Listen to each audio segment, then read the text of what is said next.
की मला जर हे चायनीजचे सगळे दुकान जिथे ओपनली दारू पिलं जाते, वाईन शॉपच्या समोर आत्ता पण लुक्काछुपी जी चालू आहे, मी वाईन शॉपवाल्यांना पण चेतावणी देतो, जर तुम्ही बंद केलं नाही तर सोसायटीतील सगळ्या महिलांना खालती उतरून वाईन शॉप बंद करण्यासाठी मुंबईत आंदोलन करेन।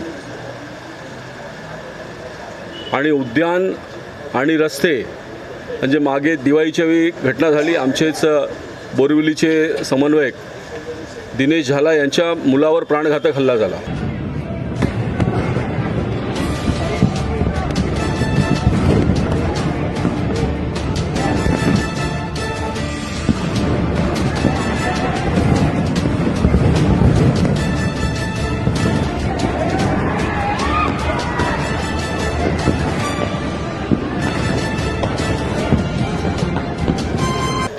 का झालं तर तिकडे जी लोक दारू पित होते त्यांना तिकडे कोणी नको।